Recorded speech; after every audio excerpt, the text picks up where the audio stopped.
we were off last night, but tonight we'll start with an update on the Coachella Valley Animal Services.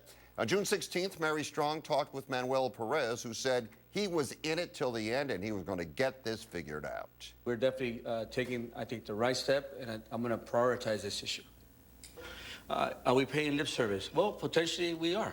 Potentially individuals are. But I'll tell you what, not this guy, not this supervisor, not the 4th District. And I wouldn't be taking a risk, if you will, or I wouldn't be sitting here listening to the concerns of people that are dealing with this issue on an ongoing basis if I didn't care. Look, what I'm going to ask for after today's conversation, because it didn't come up in the first one that we had, is the budget, of course, and I want to see it itemized. And I think it's important that we're transparent with our budget like we should be with any other budget. I also want to make sure that we continuously have these conversations. After that interview, Mary was banned from all meetings. And then in a bizarre development, Manuel Perez actually barred himself. He canceled the rest of the meetings. All anyone has asked for is transparency. Citizens aren't getting it, and neither are people that should. We are joined by the mayor of Palm Desert, Quintanilla.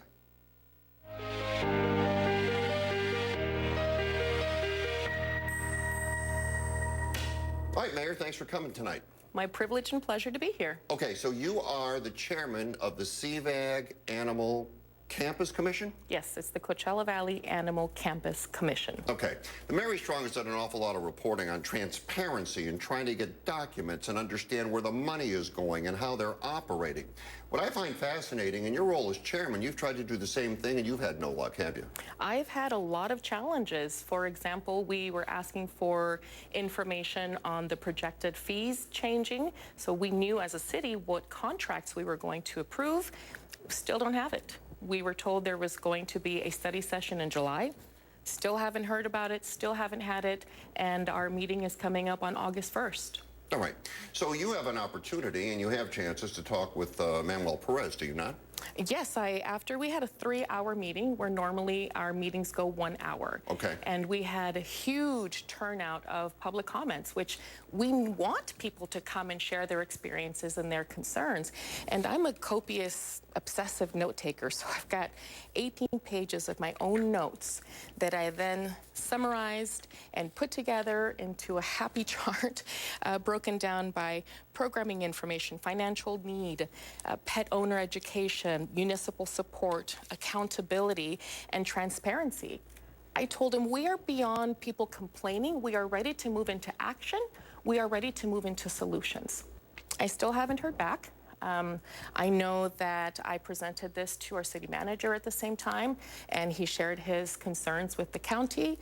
And instead of renewing her contract for 3 years to manage the animal services budget, I was able to successfully make it so there was only a 1-year. Are you referring to Erin Geddes? Yes, the director, and I just say she in terms of the entity who's managing, because we can't get transparency and answers from her. I find it really fascinating that in your role as a community leader and someone that basically is the mayor of Palm Desert, you can't get any answers? Well, what's the big secret here? What's the big secret, Mayor? I don't know. If we were able to get more numbers, we would be able to look through and find out where things are. It took so many times of asking and saying, okay, give us, the commission, the information of what each city is paying so we know what we're getting. What are the services? Do we need more spending, or do we need this city need more? Does it need less? Why can't that come out into the open? Why don't we get a budget the way any other commission or committee shows up and says, here's our accounting practices? Why can't we get that? We are told here's what the county spends, but in that breakdown in the county report, we don't have it. We're 38% of their budget. 38% of the county's allocation is going here. All right. But we have some of the highest rates of euthanasia and the lowest adoption rates. It's cruel. It's cruel. And people are no longer sad for the animals. We are angry. We are angry that this is someone's furry family member. And the decision from the director to not follow the state law and the county mandate as a county employee to not follow the mandate that says, yes, in fact, you do have to spay and neuter every animal before they're sent out to the world. All right, Mayor. So who oversees this? I mean, you present a compelling case. I brought up Manuel Perez. Who oversees this situation? Why can't anybody get to the person in charge and say, we've got a problem here? Who is that person? I would love to know. I would love to know exactly the org chart within, again, that county budget. It does show the organization chart for the Department of Animal Services, but I haven't looked at the county-wide organization chart to see who. But I know that the conversation with the city manager, he did speak to the CEO of the county. It's not like nobody's heard about this. It's not like it's a dirty little secret. It's not like we're trying to hide it. People are upset, and they have every right to be. They have every right to be. Mayor, you know the old line, follow the money. What do you really think's going on here? I wish I had more transparency to say, why is this number being inflated? Why has this number grown from 2021 to 22 and the projections and so forth? The way any city has a budget. How come we can't get that breakdown directly for each of the campuses?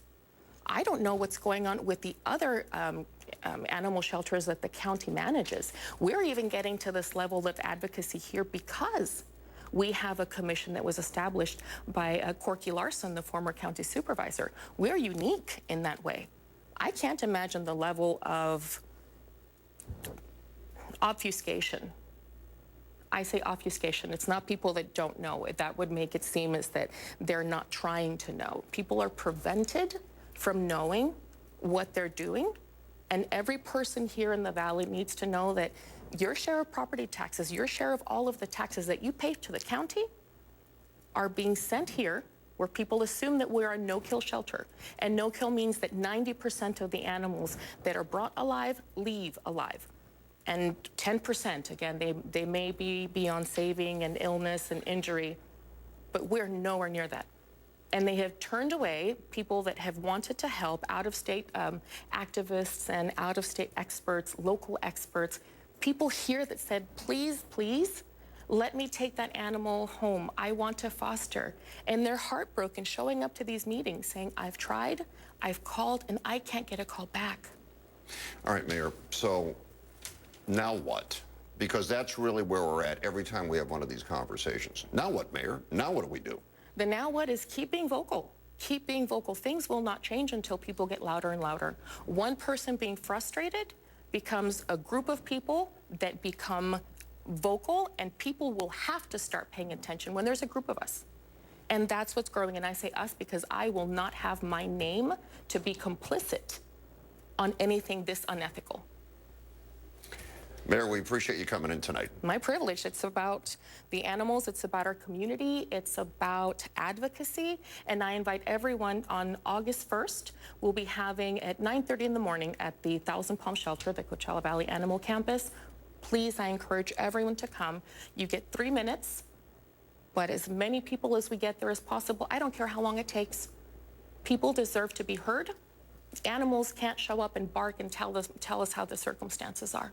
We need people to speak on their behalf. Thank you, Mayor. My privilege.